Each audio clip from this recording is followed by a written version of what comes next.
காவை வந்து மூடி பிடிச்சி தண்ணி வெளியே வர்றதுக்குள்ள வீடு கழுவுனா கூட மொத்தம் ரிட்டர்ன் வீட்டுக்குள்ளே வருது தண்ணி. அதை வந்து கிளீன் பண்ணி வர மாட்டேன்றாங்க. நாங்கள் சொன்னால் கூட கேட்க மாட்டேன்றாங்க. வராங்க பார்த்துட்டு போயினாக்குறாங்க வரவங்கலாம். நாங்களும் எத்தனை முறை சொல்லிட்டோம். பாம்பு வருது, என்ன பாம்பெல்லாம் வந்துன்னு தான் இருக்குது நிறைய காவாயில் வந்து வீட்டுக்குள்ளே வருது. என்ன பண்ணுறது, நைட்டில் வந்துட்டா நாங்கள் என்ன செய்ய முடியும்? வார்டு மேஸ்திரிக்கிட்ட சொன்னால் ஆள் அனுப்புறாரு, அனுப்புறது கிடையாது. காவா வாடுறதே கிடையாது, வந்து பார்க்கறதும் கிடையாது. யாரும் கவுன்சிலரும் கண்டுக்கிறது கிடையாது. கவுன்சிலர் இந்த பக்கமே வர்றது கிடையாது. எலெக்ஷன் டைமில் வராரு, காவா வாடுறது கொள்றது எதுவுமே வந்து பார்க்கறது கிடையாது. இங்கே குப்பை வாரி எதிர்க்க கொட்டி கொளுத்திட்டு போகிறாங்க. மாநகராட்சி குப்பை எடுக்கிறோம், இதெல்லாம் மேலதிகாரி தான் பார்க்கணும். இன்னும் காவாவே கட்டலை.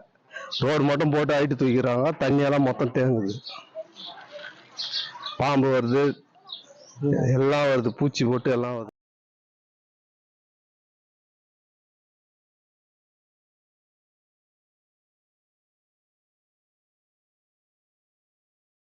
எங்க ஊர்ல வந்து கழிவுநீர் தொட்டி அமைக்கிறதுக்காக பேரூராட்சியில வந்து இடம் பார்த்தாங்க. இடம் பார்த்துட்டு அங்கே அமைக்கிறதுக்கு எல்லாம் பண்ணியிருக்காங்க.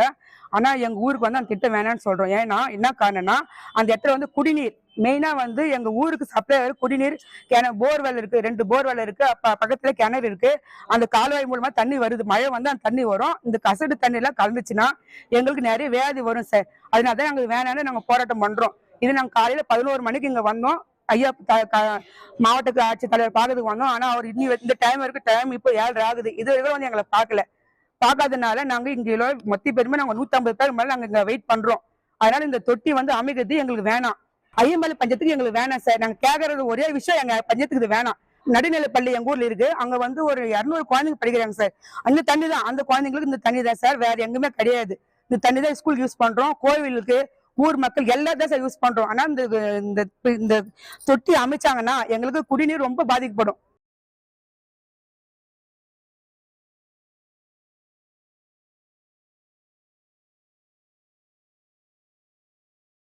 கோவூர் கிராமத்துல அமைந்திருக்கும் சுகாதார நிலையம் வந்து ஒரு 40 வருஷமா பயன்பாட்டில் இருந்துச்சு. இப்போ ஒரு 5-6 வருஷமா வந்து யாரும் மருத்துவர் யாரும் வர்றதில்லை. இப்போ பயன்பாட்டிலையும் இல்லை. ஒரு சின்ன ஒரு முதலுதவி செய்யறதுக்கு கூட இங்க யாரும் நர்ஸுங்க யாரும் வர்றது கிடையாது.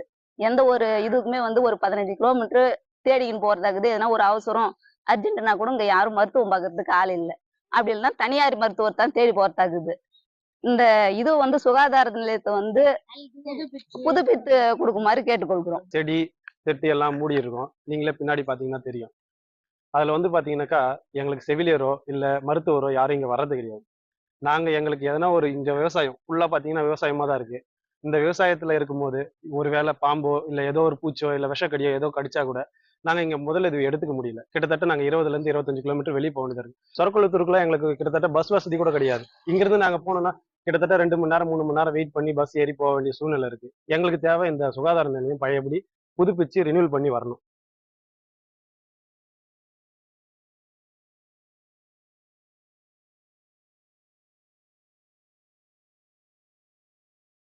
இது வந்து 5 வருஷம் ஆயிடுச்சு ஃப்ளைஓவர் கட்டி.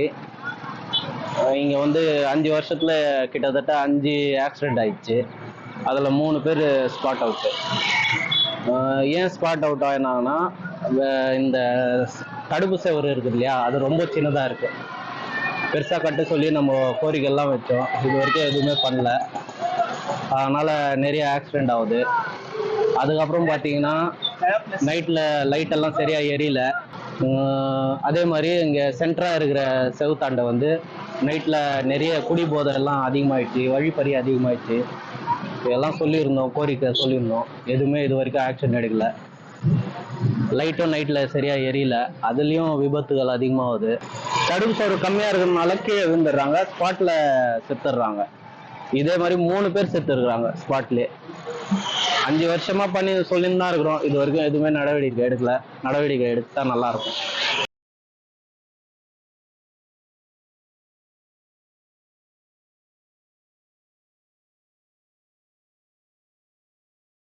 எங்கள் கிராமத்தில் வந்து பார்த்திங்கன்னா உழவர் சந்தைன்னு ஒன்று இருந்துச்சு. ஆனால் தற்போது பார்த்திங்கன்னா அது சரிவர இயங்கலை. இயங்காத பட்சத்தில் ஏன்னா எங்கள் கிராமத்தில் பார்த்திங்கன்னா சிறு குறு விவசாயிகள் வந்து 100க்கு அதிகமாக இருக்காங்க. அந்த சந்தையால் வந்து எங்கள் குடும்பம் மற்றும் இதர குடும்பம், வயதானவர்கள், பிள்ளைகள் அனைவருமே பயனடைஞ்சாங்க. அதேபோல் வணிகமும் சிறப்பாக நடந்துச்சு. அந்த சந்தையால் எங்கள் ஊர் வருவாயும் பெருகிச்சு. ஆனால் இப்போ தற்போது வரை அதில் இயங்காமல் தார் சாலையில் இயங்கிட்டு இருக்கு.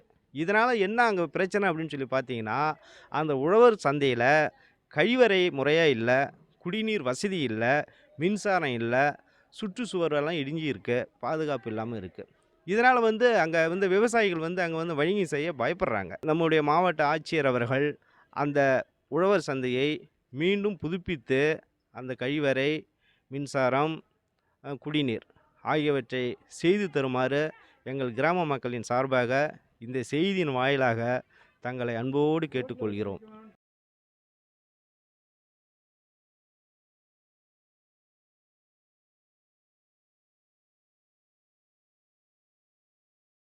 சங்கராபுரம் வட்டத்தை சுற்றியுள்ள 100க்கும் மேற்பட்ட கிராமங்கள் இருக்கின்றது.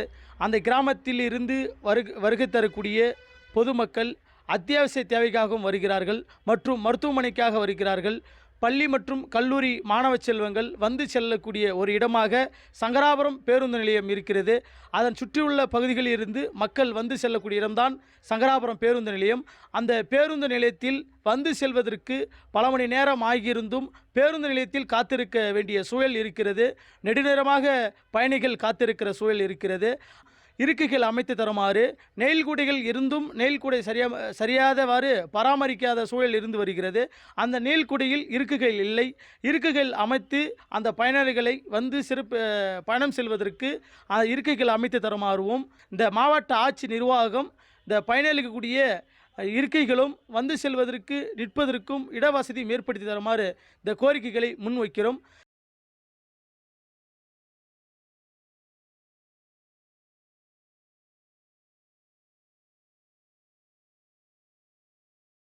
இந்து அறநிலையத்திற்கு சொந்தமான சுமார் 100 ஆண்டுகள் பழமையான அங்காளம்மன் ஆலயம் உள்ளது.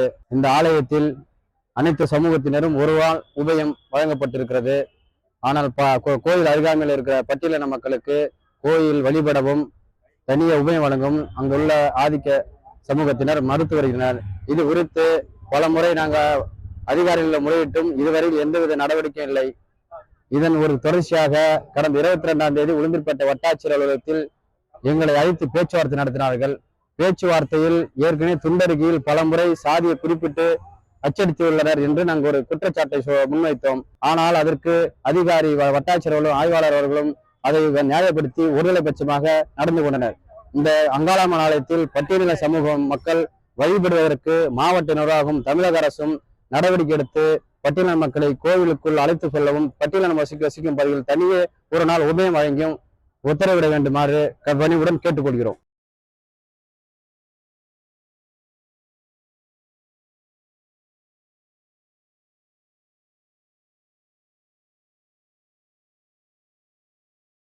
உயர்கல்வி படிப்பதற்கு உளுந்தூர்பேட்டை தொகுதி அரசு கலைக்கல்லூரி என்பது இல்லை. பக்கத்து மாவட்டமான விழுப்புரத்திற்கும் விருதாச்சலத்திற்கும் 40 கிலோமீட்டர் தொலைவில் உள்ள கள்ளக்குறிச்சிக்கும் சென்று உயர்கல்வி பெறக்கூடிய அவல நிலை என்பது இருக்கு. உளுந்தூர்பேட்டையில கல்லூரி வேண்டும் என்று நீண்ட நாட்களாக இந்திய ஜனநாயக வலிப்பு சங்கம், இந்திய மாணவர் சங்கம் சார்பில் பல்வேறு போராட்ட இயக்கங்களை நடத்தியிருக்கோம். சமீபத்தில் உயர்கல்வித்துறை அமைச்சர், முதலமைச்சர், துணை முதலமைச்சருக்கு, சட்டமன்ற உறுப்பினருக்கு மனு என்பது கொடுத்திருக்கோம். அதே மாதிரி இப்ப பட்ஜெட் கூட்டத்தொடர் நடக்க இருப்பதால் இந்திய ஜனநாயக வலிப்பு சங்கம், இந்திய மாணவர் சங்கம் சார்பில் தொகுதி முழுவதும் உளுந்தூர்பேட்டைக்கு இந்த ஆண்டு பட்ஜெட் கூட்டத்தொடரில் கல்லூரி வருமா வராதா என்று போஸ்டர் என்பது தொகுதி முழுவதும் ஒட்டியிருக்கோம். இந்த ஆண்டு பட்ஜெட் கூட்டத்தொடரில் உளுந்தூர்பேட்டைக்கு அரசு கலைக்கல்லூரி என்பது அறிவிக்க வேண்டும் என்பது உளுந்தூர்பேட்டை தொகுதி பொதுமக்கள், மாணவிகள் மற்றும் இந்திய ஜனநாயக வாலிபு சங்கம், இந்திய மாணவர் சங்க சார்பில் நாங்கள் எதிர்பார்த்து காத்து கொண்டு இருக்கோம்.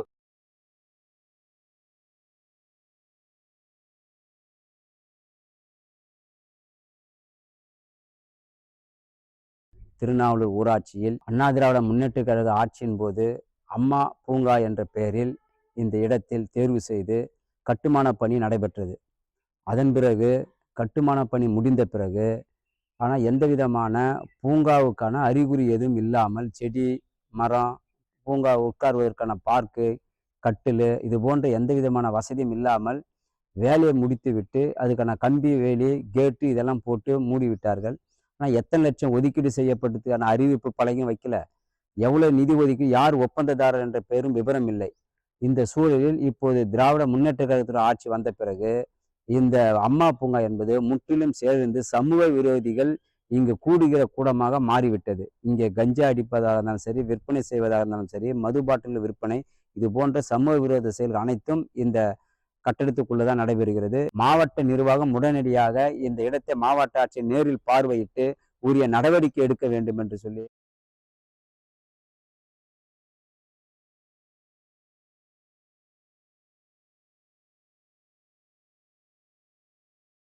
இந்த ரோடு போகவும் முடியல, வரவும் முடியல. ரொம்ப டேமேஜாக இருக்குது.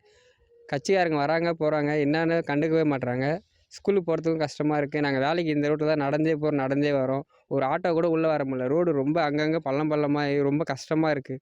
ஒரு ஹாஸ்பிட்டல் போகிறதுக்கு கூட நடந்து தான் போகிறோம். அவ்வளோ கஷ்டப்பட்டு போகிறோம், கஷ்டப்பட்டு வரோம். இதுக்கு ஒரு முடிவே எடுக்க மாட்றாங்க. 5 வருஷமாக வராங்க போகிறாங்க, இதோ பார்க்குறம்பான்றாங்க. ஆனால் ஒரு இதுவும் போடவும் மாட்றாங்க. இதை பார்க்குறாங்களே தவிர அது செகண்டு அவ்வளோதான், அந்த டைம் வராங்க அவ்வளோதான், அதுக்கப்புறம் போயிடுறாங்க. திமுக ஆட்சிலேருந்து வராங்க, நான் போடுறேன்பான்றாங்க. ஆனால் வராங்க போகிறாங்க. அதை பற்றி எதுவுமே கண்டுக்கவே மாட்றாங்க. முதல்ல இந்த ஊர் கவுன்சிலர் வராரு போகிறாரு, ஊர் தலைவர் வராங்க, ஊர் வார்டு நம்பர் வராங்க, ஏன்னா வராங்க போகிறாங்க. இதை பற்றி எதுவுமே பேசவே மாட்றாங்க. அந்த டைம் அது என்னப்பா போயிடுறேன்பான்றாங்க. ஆனால் அதை பற்றி எதுவுமே வராங்க பேசுகிறாங்க. மீதி ஓட்டு கேட்க வரானுங்க ஃபஸ்ட்டு, மீதி எதுக்கு வராங்களோ இல்லையோ அப்போ அந்த டைம் கால் பண்ணிடுறானுங்க. அந்த ரோடு இதை அதுக்கு அதுக்கு வரன்னு கேட்டால் எதுவுமே சொல்லவும் மாட்டானுங்க, போடவும் மாட்டானுங்க. சீக்கிரமாக அந்த ரோடை போட்டு சொல்லணும் ஒரு கோரிக்கை வைக்கிறேன்.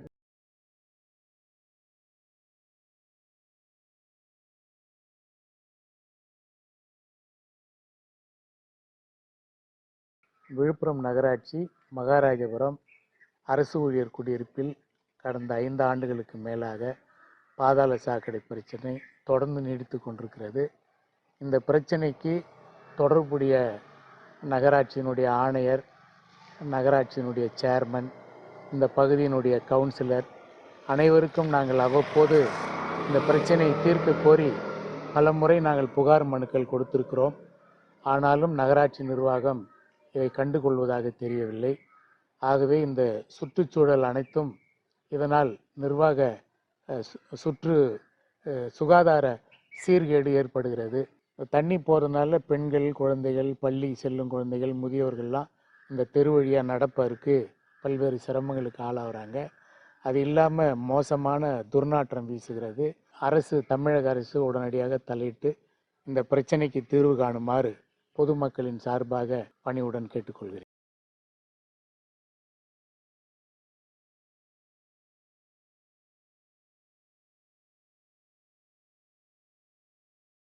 விழுப்புரத்தில் பார்த்தீங்கன்னா சுத்துப்பட்டில் இது சாலாமேடு, கம்பநகர், திருப்புறம்பாக்கம், இது எல்லா இடத்துலையும் போனால் தொடர்ந்து திருட்டு நடந்துக்கிட்டே இருக்குது. மக்கள் அச்சத்தில் இருக்கிறாங்க. எங்கேயும் வீட்டை விட்டு வெளியில் போக முடியல, சொந்த விசேஷத்துக்கோ எதுக்குமே போக முடியல. தொடர்ந்து திருட்டு நடந்துடுறது. அரசு இதில் முழு கவனம் செலுத்தணும். மக்கள் அச்சத்தில் வாழறாங்க. வீட்டில் இருக்கிறதா வெளியில் போகிறதான பயந்துட்டு இருக்காங்க. தயவுசெய்து இந்த அரசு இதை கவனத்தில் கொண்டு மக்களுக்காக ஆளுகின்ற அரசு மக்களுக்காக எல்லாத்தையும் எதிர்பார்த்ததை செய்யணும்னு நாங்கள் நினைக்கிறோம். நாங்கள் உயிர் வாழறது உங்கள் கையில் தான் இருக்குது.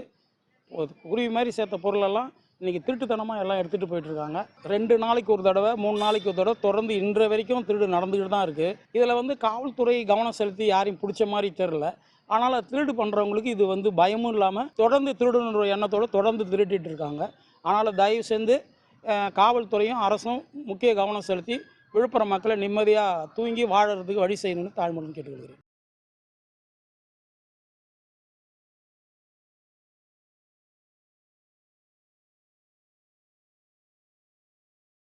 இந்த பகுதியில் ஆலம்பூண்டி இணைக்கக்கூடிய ஒரு பிரதான சாலையாக இருக்குது. இந்த சாலை பார்த்தீங்கன்னா இது சுற்று வட்டார பகுதியில் இருக்கிற கனகன்குப்பம், மழவந்தாங்கல் உள்ளிட்ட 10க்கும் மேற்பட்ட கிராம மக்கள் இந்த சாலையை பயன்படுத்தி வராங்க தங்களுடைய அத்தியாவசிய தேவைக்காக.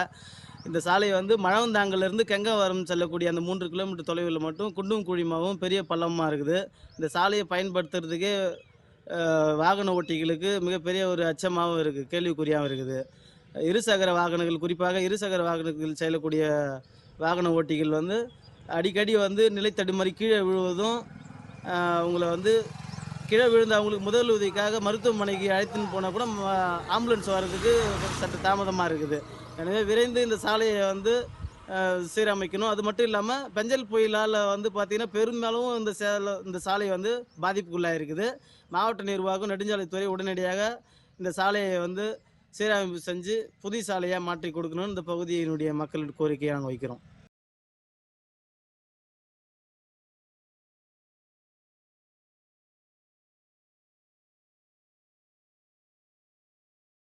நெடுமானூர் கிராமத்தில் 500க்கும் மேற்பட்ட மக்கள், 1000 குடும்பங்கள் மற்றும் ஆயிரக்கணக்கான மக்கள் வாழ்ந்து வருகின்றன. இந்த நிலையில் நெடுமானூர் முதல் சங்கராபுரம் வரை செல்லும் சாலை ரொம்ப பழுதடைந்த நிலையில் உள்ளது.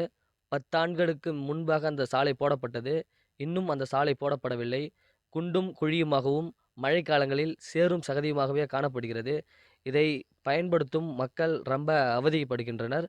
இதை கர்ப்பிணி பெண்கள் மற்றும் பள்ளி கல்லூரி மாணவர்கள் இந்த வழியை பயன்படுத்தி கொண்டிருக்கின்றனர். இந்த வழியை விட்டால் அகரம் என்கிற சேஷமுத்திரம் வழியாக 15 கிலோமீட்டர் சுற்றி கொண்டு தான் சங்கராபுரம் வர வேண்டிய நிலை இருக்கிறது.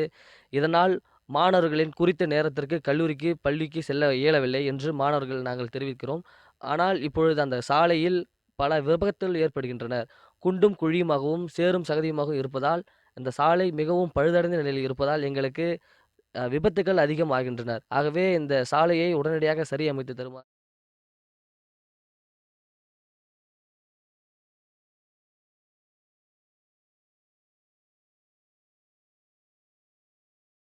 பதினாறு டாக்டர்கள் இருக்கக்கூடிய இந்த மருத்துவமனையில இப்போதைக்கு தற்சமயம் 5 டாக்டர் தான் பணிபுரிகிறாங்க. டாக்டர்கள் போதிய அளவு இல்லாததுனால எந்த ஒரு பேஷண்ட்டும் சுற்று வட்டாரத்தில் ஆரணி சுற்று வட்டாரத்தில் பிளாக்ல இருந்து கிட்டத்தட்ட 74 72 ஊராட்சிகள் இருந்து பஞ்சாயத்திலிருந்து வரக்கூடிய புற நோயாளிகளும் உட்புற நோயாளிகளும் புற நோயாளிகளும் இங்கே வந்து அட்மிஷன் ஆகுறாங்க. எந்த டாக்டர் வந்தாலும் உடனே அதை ரெஃபர் பண்ணி அடுக்குமாரி காமிச்சு விடுது. ஃபர்ஸ்ட் எய்டோட இவங்களுடைய கடமை முடிஞ்சு போகுது. ஃபர்ஸ்ட் எய்டு கொடுக்குற ஹாஸ்பிட்டலே கூட சொல்லலாம் அரசு மருத்துவமனையை. அந்த நிலையில தான் இன்னைக்கு போயிட்டு இருக்குது. இது தொடர்ச்சியாவே இருக்குது. எப்போ பார்த்தாலும் ஹாஸ்பிட்டலுக்கு போனா உடனே அதை ரெஃபர் பண்ணி அடுக்குமாரி காமிச்சு வேண்டியது. இதற்கு முற்றுப்புள்ளி வைக்கும் வகையில் அரசு இதுல உடனடியாக தலையிட்டு அவருடைய அந்த சிடி ஸ்கேன் சென்டரையும் ஐசியூ வார்டையும் நிரந்தரமா மக்கள் பயன்படுத்தி உயிரிழப்பை நம்ம குறைக்கணும்னு சொன்னா அரசு சுகாதாரத்துறை இதுக்கு முக்கியத்துவம் கொடுத்து இதுக்குண்டான தீர்வை கண்ட வேண்டியது பொதுமக்களோட ஆர்வமாகவும் சமூக ஆர்வலுடைய நோக்கமாகவும் இருக்கிறத நான் இப்ப தெரிவிச்சுக்கிறேன்.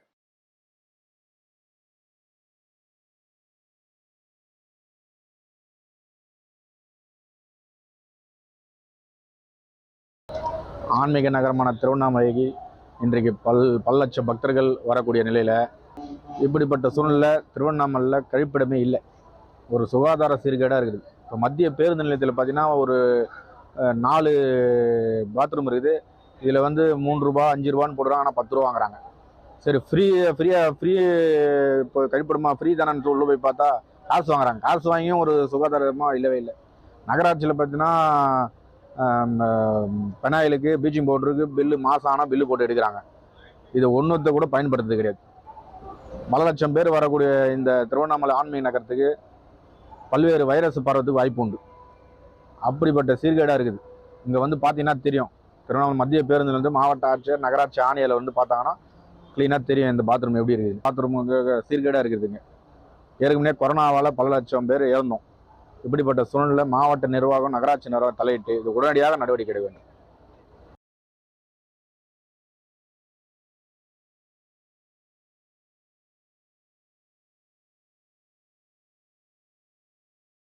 இந்த பக்கம் வந்து போலூர், இந்த பக்கம் வந்து செங்கம், இந்த பக்கம் வந்து திருவண்ணாமலை.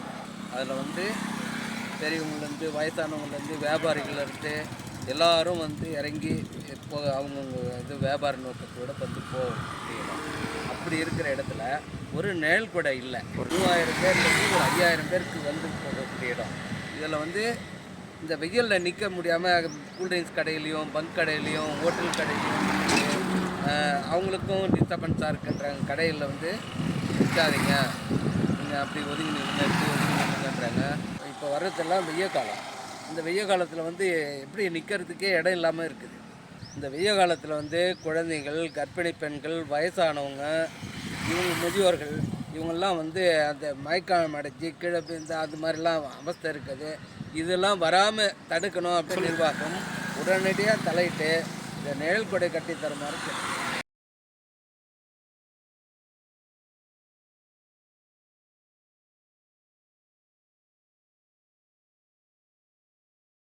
திருவண்ணாமலை மாவட்டம் போலூர் வட்டம் 19 கூடலூர் வருவாய் கிராமத்தில் அமைந்துள்ள புதிய ஏரிக்கு வரக்கூடிய நீரோடை நீர்பிடிப்பு பகுதி.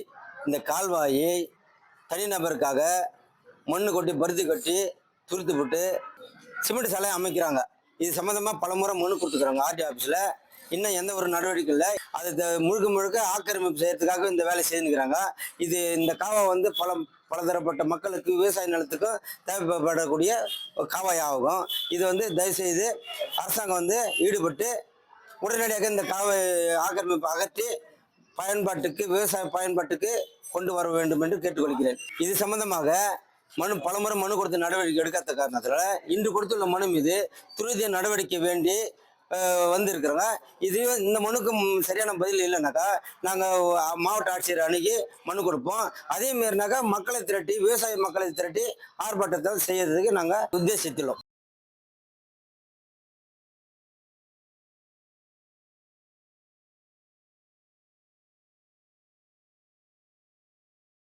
எங்களுக்கு வந்து அந்த கைநூறு கசடுகள் வந்து இங்கே வரதுனால பார்த்தீங்கன்னா திடீர்னு வந்து ஒரு பைப் லைன் உடஞ்சி போச்சு.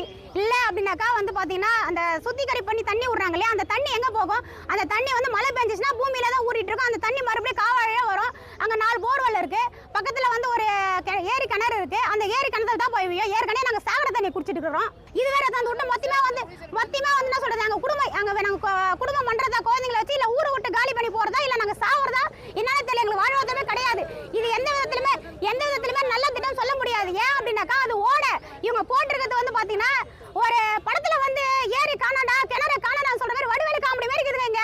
எங்க போய் பார்த்தோம்னா வச்சுக்க அங்க ஏரி கால்வா இருந்ததுங்க. இப்ப எங்க போச்சுன்னு தெரியல. கால்வாக ஓடியே காணங்க.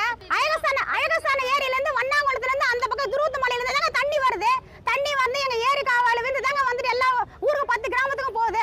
இப்ப நாங்க ஐயா கிட்ட மனு கொடுக்க வந்திருக்கோங்க. மனு கொடுத்து இது உடனே வந்து ரத்து பண்ணணுங்க.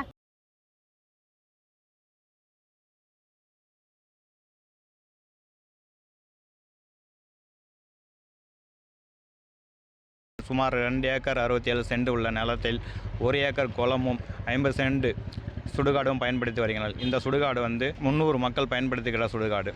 இந்த இடத்த வந்து தனிநபர்கள் 3 நபர்கள் பட்டா செய்து கொண்டு ஆக்கிரமித்து கட்டடம் கட்டியும் வேலி அமைத்தும் சுற்றுச்சூழல் அமைத்தும் சுடுகாட்டுக்கு போக இல்லாமல் இடையூறு செய்கிறார்கள்.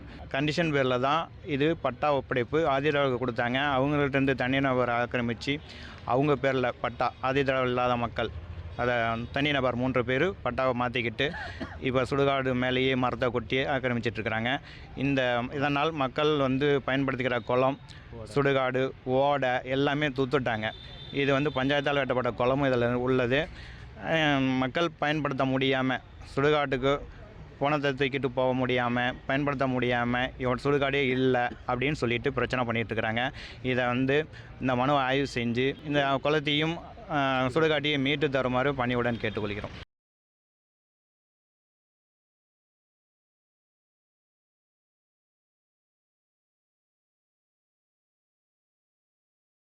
திருவண்ணாமலை மாவட்டம் செங்கம் பகுதியில் தேசிய நெடுஞ்சாலைகள் மற்றும் கிராம சாலைகள் உள்ளது. இந்த சாலைகளில் மரச்செடிகள் நட தமிழக அரசும் மாவட்ட நிர்வாகமும் சில ஆண்டுகளுக்கு முன்பு மரச்செடிகள் நடவு செய்யப்பட்டுள்ளது.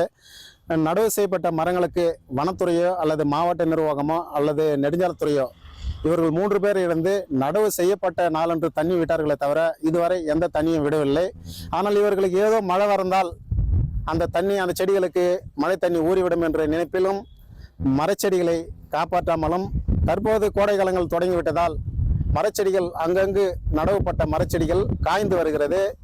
இந்த செடிகள் காயாமல் இருக்க மாவட்ட நிர்வாகமும் வனத்துறையும் இணைந்து மீண்டும் நடவு செய்யப்பட்ட மரங்களை எந்தெந்த செடிகள் எல்லாம் காய்ந்து போனதோ அதிலெல்லாம் புதிய மரச்செடிகளை நட்டு இந்த கோடை காலம் முடியும் வரை மரச்செடிகளுக்கு முழுமையாக தண்ணீர் ஊற்றி இதன் சூழ்நிலையை கருத்தில் கொண்டு வனத்துறையும் மாவட்ட நிர்வாகமும் நடவடிக்கை எடுக்க வேண்டும் என்று கேட்டுக்கொள்கிறோம்.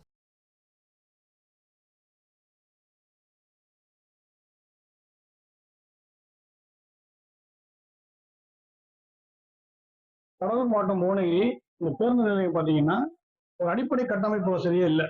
இங்கே பார்த்தீங்கன்னா கிட்டத்தட்ட 20-25 கிராமத்தை சேர்ந்த மக்கள் வந்து இங்கே இருக்கிறாங்க.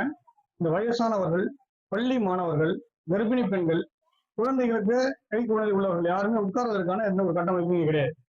ஏற்கனவே இருந்தது அந்த கட்டமைப்பெல்லாம் உடச்சி எடுத்துட்டாங்க. இருக்கைகள் இருப்பதற்கு எந்த ஒரு இதுவும் கிடையாது. ஒரு தூய்மையான ஒரு பராமரிப்பு எதுவுமே இல்லை. இரண்டாவது பார்த்தீங்கன்னா குடிநீர் தொட்டி பார்த்தீங்கன்னா பேருக்காக தான் வைக்கப்பட்டிருக்கக்கூடிய குடிநீர் தொட்டி சரியாக இயங்கலை. ஒரு தண்ணீர் வருவதற்கோ அதில் ஒரு பீடி கூட கிடையாது, எல்லாம் உடஞ்சி போய் கிடக்கு. ஒரு கண்துடைப்புக்காக தான் வச்சிருக்காங்க. ஆகவே இந்த பேரூராட்சி நிர்வாகம் உடனடியாக நடவடிக்கை எடுத்து இருப்பதற்கு இருக்கைகளும் இருப்பதற்கு குடிநீர் வசதி போன்ற வசதிகளை செய்து தர வேண்டும் அப்படின்னு கேட்டுக்கொண்டு, இந்த வயதானவர்கள் கர்ப்பிணி பெண்கள்லாம் பார்த்தீங்கன்னா உட்கார்வதற்கு இருப்பிடம் இல்லாமல் இந்த மூளை, அதாவது கார்னர்னு சொல்லக்கூடிய பகுதியில் உட்கார்ந்துருக்கனால பஸ்கள் வளையக்கூடிய பகுதி, சில பேர் அடிபட்டிருக்காங்க. இடையில வந்து நிறைய பேர் அடிபட்டிருக்காங்க. அது மாதிரி உட்கார்வதற்கு வசதி இல்லாதனால அங்கே உட்கார்றாங்க. ஆகவே இருப்பதற்கு இருப்பிடம் கொடுத்தால் அந்த ஒரு விபத்தை தவிர்க்கக்கூடிய சூழல்கள் ஏற்படலாம்.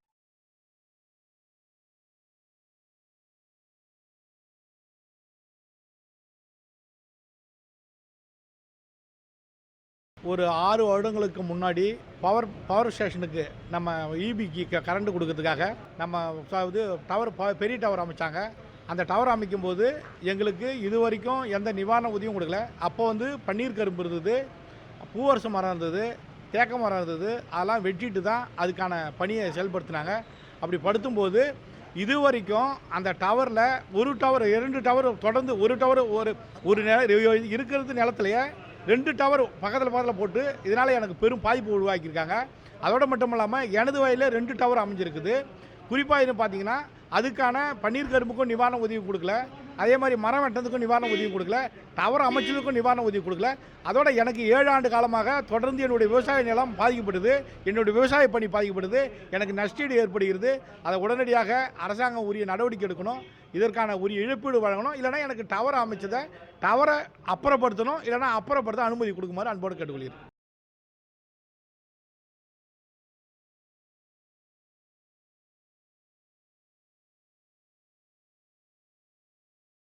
பெருதிமங்கலம் கிராமத்துலேருந்து என் பையன் சதீஷ், எங்கள் வீட்டுக்கார பேர் ரத்னவேலு.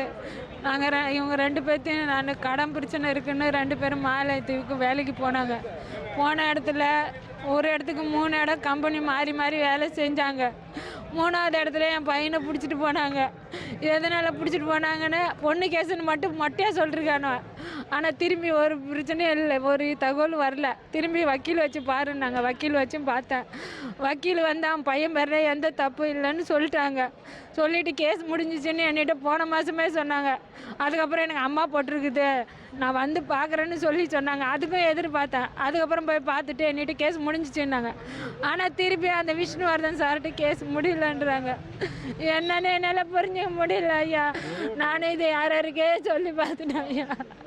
யாருமே என் பிள்ளை திரும்பி பார்க்க மாட்டுறாங்க. என் பிள்ளைக்கு ஒன்றாயிடுச்சுன்னா நான் உயிரோட இருக்க மாட்டேன்.